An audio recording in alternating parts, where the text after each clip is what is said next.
Hello दोस्तों, आज मैं आपको अपने स्कूल टाइम की कहानी सुनाने जा रहा हूँ। ये बात उन दिनों की है जब गर्मियों की छुट्टी में बिताने नानी के घर जाया करता था। हमारी नानी के घर से सटे हुए मुस्लिम घर हैं जिनका सबसे अच्छा मेल जोल है। घर पे बस मामा मामी थे और नाना नानी काफ़ी पहले गुजर चुके थे। मामा सुबह ड्यूटी चले जाते थे तो मैं अकेले बोर होने लगता था। फिर मैं छत पे चला जाता था। दोस्तों, यूं ही मैं छत पे नहीं जाता था, वहाँ जाने की कुछ वजह थी। छत पे एक कमरा बना था जिसमें एक खिड़की लगी थी जिससे बगल के एक परिवार का पूरा घर दिखता था। उस परिवार में 3 लड़कियां थीं। दोपहर को वो अपने आंगन में नल के पास खुले में नहाती थी। उन्हें ही देखने में रोज समय से छत पे जाकर दरवाज़ा बंद करके बस खिड़की के पास कुर्सी लगा के बैठ जाता था। वो सब ऊपर नहीं देख पाती थी कि कोई उन्हें रोज़ देखता था। नहाते हुए वो लड़कियाँ सच में बड़ी बेशर्म थीं। जवान और गोरी गोरी लड़कियाँ थीं और ऊपर के कपड़े निकाल के नहाती थीं। कभी कभी तो वो नहाने के बाद बिना टॉवल लगाए जल्दी से कपड़े बदल लेती थी। मैं यही सब रोज़ देखता था। ऐसे होते करते एक हफ्ता बीत गया। फिर मेरे बड़े नाना के घर एक लड़की आई जो 19-20 साल की जवान हो चुकी लड़की थी। ये एकदम गोरी गोरी थी। मैं मामी से पता किया तो पता चला कि वो अपने नाना के घर आई थी। मैं तो हैरान रह गया कि इससे पहले कभी मिला ही नहीं। तो पता चला कि वो सब बाहर रहती थी। काफ़ी दिन बाद आई ही यहाँ। वो अकेली आई थी इसलिए मैं पहचान नहीं पाया, वरना उसकी मम्मी को मैं जानता था। मेरी मौसी लगती थी वो भी मुझे पहली बार देखी थी। जिस दिन वो आई उसी दिन मेरे घर आई तो मैं खाना खा रहा था। वो मामी के पास किचन में गई। फिर वो मेरे लिए रोटी लाई क्योंकि मामी ने बोला था कि दे आओ। खैर वो काफ़ी देर रुकी मामी के पास और बाद में जब मामी और वो मेरे पास आई तब वो मेरा उससे परिचय करवाई। वो मुझे भैया बोलने लगी तो मुझे अजीब सा लगा क्योंकि मैं उसे बहन के रूप में नहीं देख पा रहा था। वो भी अपने घर अकेली रहती थी तो अक्सर अब आती दोपहर को और हम 3 लोग लूडो खेलते। फिर मन हुआ कि वो कहीं मामी के पास सो जाती। बड़े नाना के घर में भी बस एक भाभी थी और एक मामा। माँ की कोई नहीं, बाकी सब बाहर रहते थे। 2-3 दिन में भी उसके घर गया लूडो खेलने भाभी के साथ में। दोस्तों, उसका नाम रेखा था। वो 12th का पेपर देने आई थी जिसका रिजल्ट नहीं आया था। रेखा 19 साल की थी और देखने में लंबी थी। उसके बाल काफ़ी बड़े थे।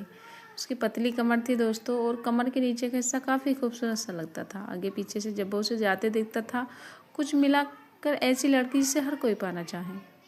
एक दिन लूडो खेलते खेलते मैं डिब्बी हिला के जब डाइस नीचे गिरा तो वो सड़क के उसकी स्कर्ट में चला गया। वो शर्मा गई और उठ के निकाल दी। भाभी तो हंस पड़ी और बोली, देखो लूडो की गोटी कहाँ गई है। तो वो बोली, भाभी आप चुप भी करो। ऐसे ही समय बीतता चला गया। रोज दोपहर को छत पे जाकर लड़कियों को नहाते देखता और फिर रेखा के साथ लूडो खेलता।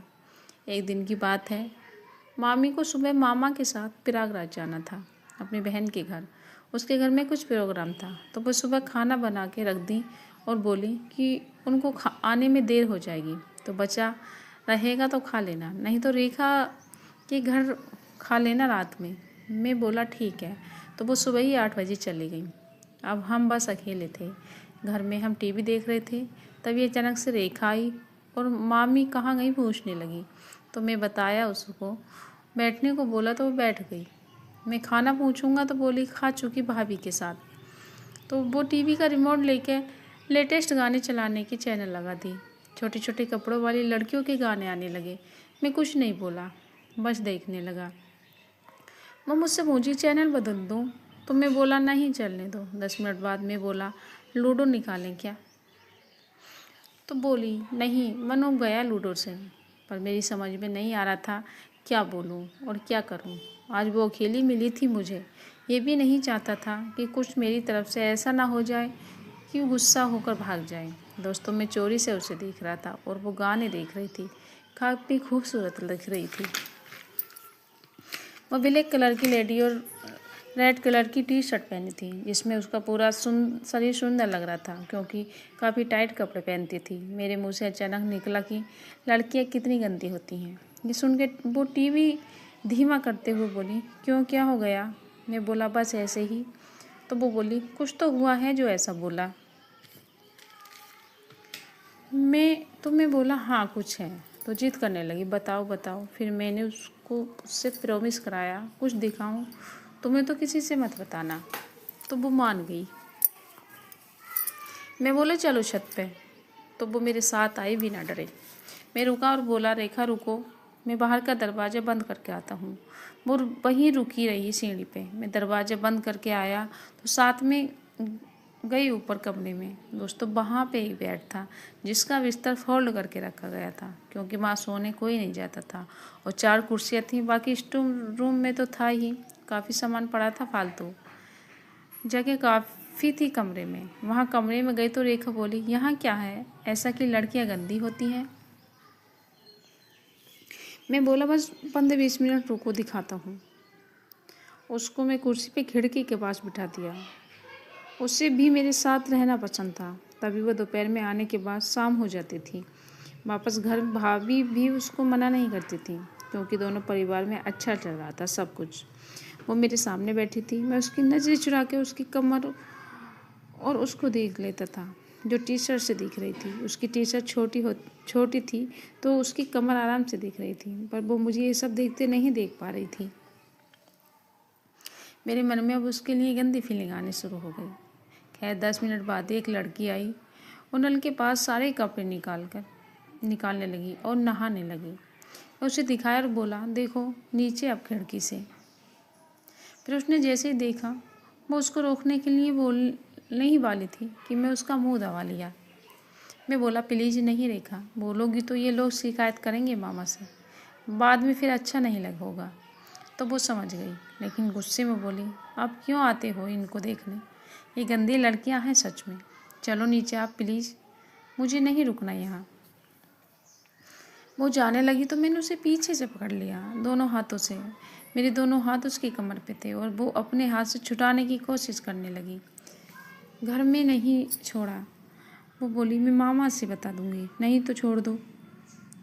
तो मैं छोड़ दिया। वो नीचे चली गई। मैं उसे जाते रोक नहीं पाया।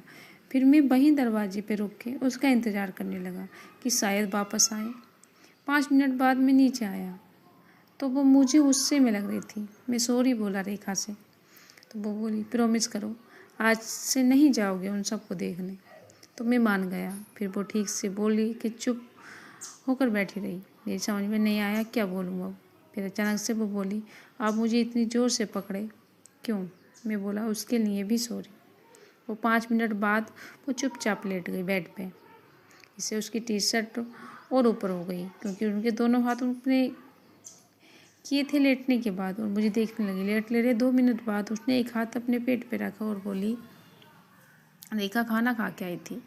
इतना ज़ोर से पकड़ा कि पेट में दर्द होने लगा। मैं बस चुपचाप उसको देख सुन रहा था। फिर धीरे से 3-4 बार सॉरी बोलते बोलते अपना एक हाथ उसके पेट पे रख दिया। मैं बोला रेखा प्लीज़ मामी से नहीं बोलना, मैं आयोडेक्स लगा देता हूँ। तो वो कुछ बोली नहीं। इससे थोड़ा भरोसा हुआ मुझे उस पर, और मैं अंदर जाके आयोडेक्स लाया। वो बस मुझे घूर रही थी। मैं उससे नजरें नहीं मिला पा रहा था। बस आयोडेक्स उंगली से निकालने के उसकी कमर और पेट पे लगाया। फिर धीरे धीरे से मालिश करने लगा। मैं देखा वो अपनी आंखें खोल बंद कर रही है। जब नज़र मिल जाती तो बंद कर लेती। दोस्तों उम्मीद करती हूँ कहानी अच्छी लगे तो वीडियो को लाइक शेयर और चैनल को सब्सक्राइब करना। धन्यवाद।